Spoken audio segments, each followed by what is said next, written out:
were happening? What had become of the white toe?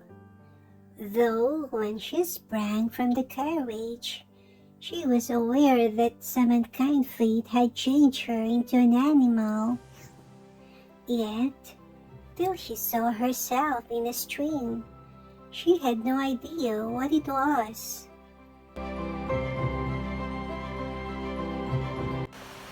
Is it really I, Desiree? She said to herself, weeping. What wicked fairy can have treated me so? And shall I never take my own shape again? My only comfort that in this great forest, full of lions and serpents, my life will be a short one. Now the fairy tulip was as much grieved at the sad fate of the princess as Desiree's own mother could have been if she had known of it. Still, she could not help feeling that if the king and queen had listened to her advice, the girl would by this time be safely in the walls of her new home. However, she loved Desiree too much to let her suffer more than could be helped. And it was she who guided Eglantine to the place where the white toe was standing, cropping the grass, which was her dinner.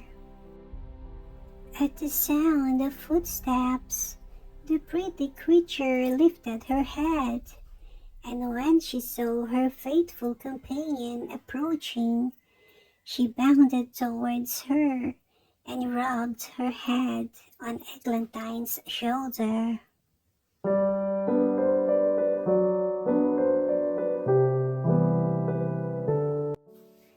The maid of honor were surprised, but she was fond of animals and stroked the white toe tenderly, speaking gently to her all the while.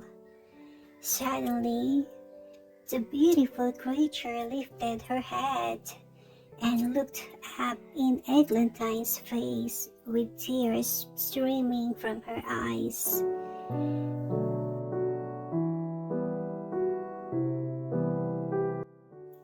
A thought flashed through her mind, and quick as lightning, the girl flung herself on her knees and lifting the animals' feet, kissed them one by one.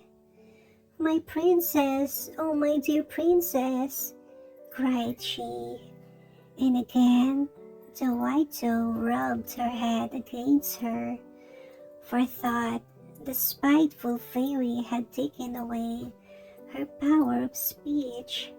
She had not deprived her of her reason.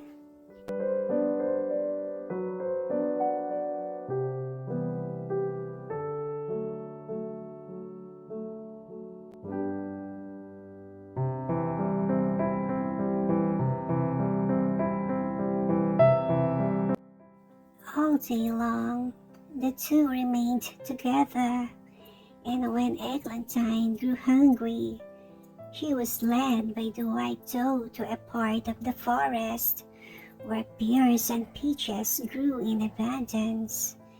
But as night came on, the maid of honor was filled with the terrors of wild beasts, which had beset the princess during her first night in the forest.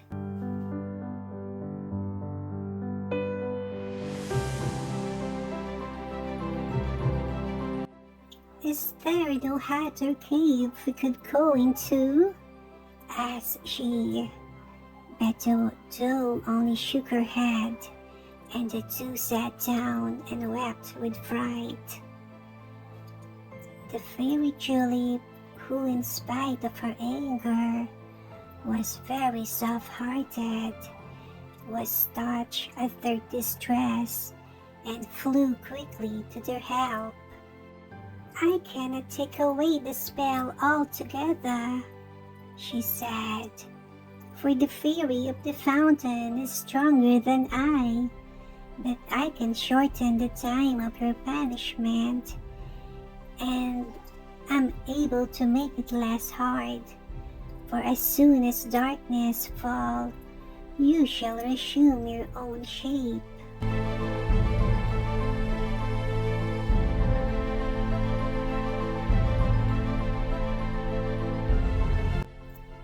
To think that by and by she would cease to be a white doe.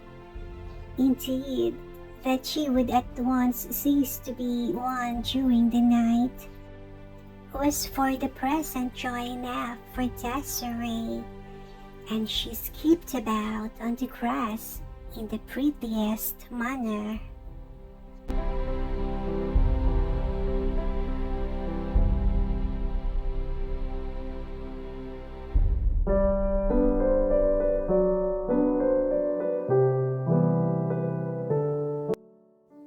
"Go straight down the path in front of you," continued the fairy, smiling as she watched her.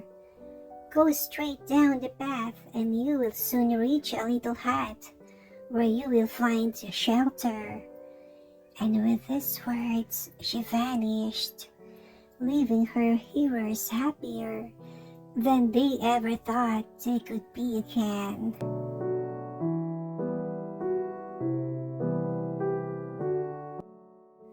An old woman was standing at the door of the hut when Eglantine drew near, with a white doe trotting by her side.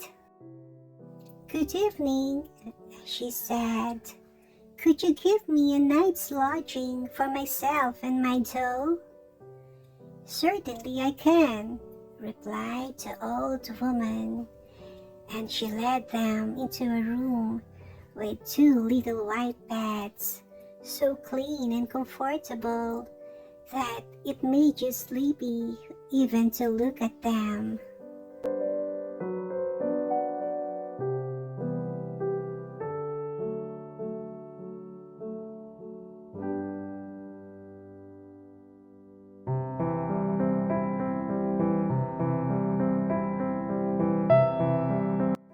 The door had hardly closed behind the old woman when the sun sank below the horizon, and Desiree became a girl again. "Oh, Eglantine, what should I have done if you had not followed me?" she cried, and she flung herself into her friend's arms in a transport of delight.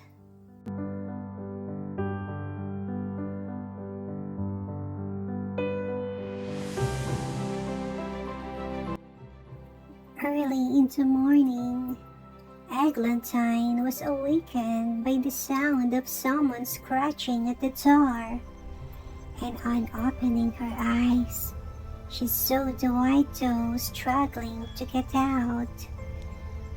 The little creature looked up and into her face and nodded her head as the maid of honor and fastened the latch, but bounded away into the woods and was lost to sight in a moment.